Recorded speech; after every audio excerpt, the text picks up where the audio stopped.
and welcome back to Chuck's Sporadic Tuesday Tips. And I say sporadic because I've been so busy the last month or so with filming other projects and doing stuff with Rhett and Link, and then hunting season we got a little bit slammed, and then I had a bunch of rush projects going on. So anyway, today's tip is what we're going to call Nightmare at the Museum. I got a little job in for the Santa Barbara Museum of History to do 3 foxes. So I thought I'd take the opportunity to show you a couple easy ways to alter mannequins, and what to do when there isn't a mannequin that fits once again, because these are really small island foxes and there's nothing that fits.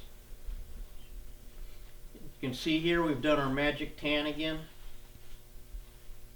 and we're going to try to put this on this. It's not going to fit, but I'm going to back up one step and go over it again real quick.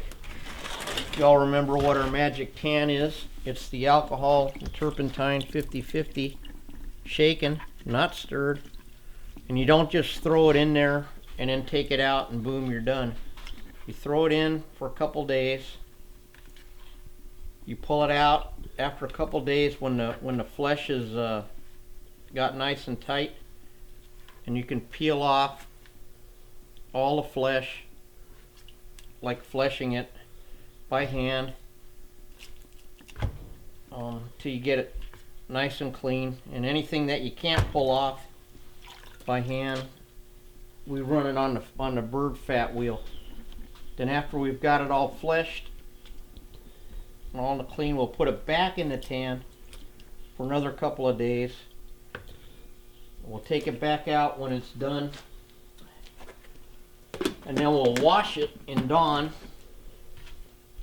put it in the tumbler, and as you can see, it comes out just like a nice commercial tan.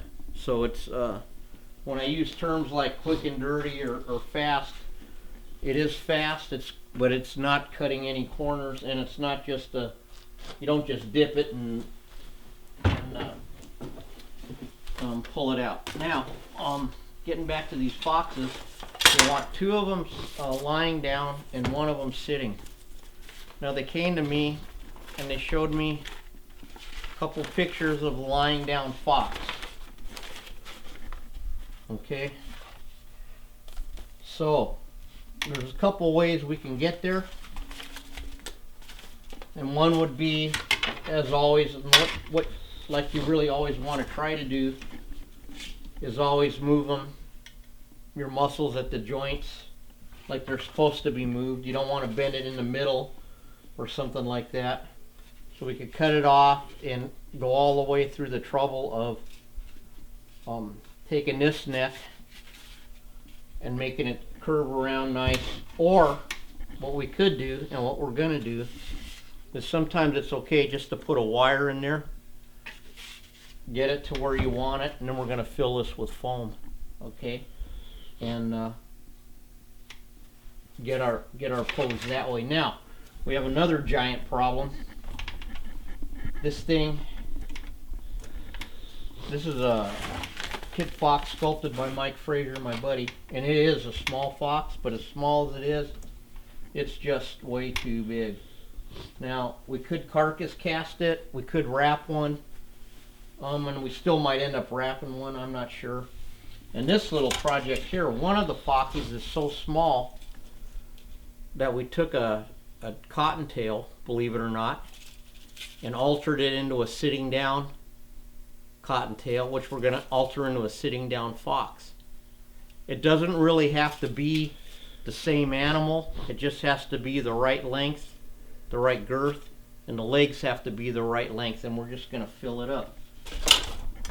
So now this is a direct poke in a guy named I'm not going to say his name, direct poke in his eye.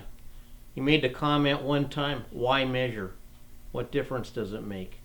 Well, here's the difference it makes. Here's the measurements for this fox. here's the mannequin. If I didn't measure, what would I do? I'd be guessing. But for example, our head length on our skin is 115 widgemeters, whatever that is, centimeters. Now on this mannequin, it's 130. It's a little long. Then the width is 56 millimeters. This is 70 millimeters. Okay. Our overall total length is 491 centimeters. I think that's how you say it. This mannequin, holy crap, Batman, this mannequin is 550. So about the only thing that's gonna fit is the legs. They fit really good. So after I pour this and make it one, I'm gonna have to, in fact, I think probably before I put this on, I'm gonna have to alter this head. I'm gonna have to shorten it in 3 places, narrow it. Boy. Or I could go back to plan B and have JJ wrap one, because we have the carcasses in the freezer to give back to the museum. But it's always better if you can find a piece of foam and make it work. So we're going to continue on with this project. I hope you learned something. Again, rather than cut this all up a million times, you know, we're just going to foam it. Now for this one, this thing was running, and I took it from the running position, and we just went at all the joint points, you know, just like if you take a chicken. Here's a good example. Before your mom cooks a chicken, or your wife, take that naked chicken and move around all the joints and see how they all work, because that's all you're doing, is moving it right at the right joints.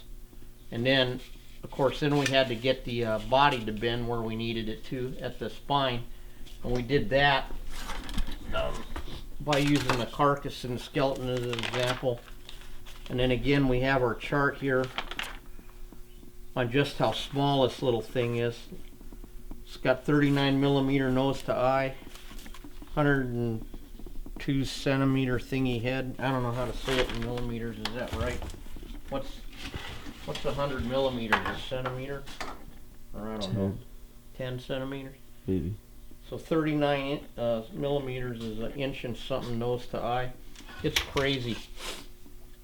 But that's what we did with this one. So it goes back to square one. Really important to always measure. I've always said that the whole time. From day one on my tips, the most important tools is the calipers and a tape measure, and someone that knows how to read it right other than me. Because without that, you're just guessing, and it's just going to be horrible. So anyway, Merry Christmas. I got a couple Christmas videos out I did with Rhett and Link, and the 12 memes of Christmas came out today. And I hope you forgive me for being kind of delinquent on tips the last month, but after the first of the year, we should be back on schedule with a lot of good projects. We'll check back in with this one next week, and I'll do more of the form alteration. But this week Diego's gone at his dad's house, so I have no editor. So thanks for tuning in. Merry Christmas, Happy New Year, and don't forget the foster kids on your Christmas list, especially the teenage ones.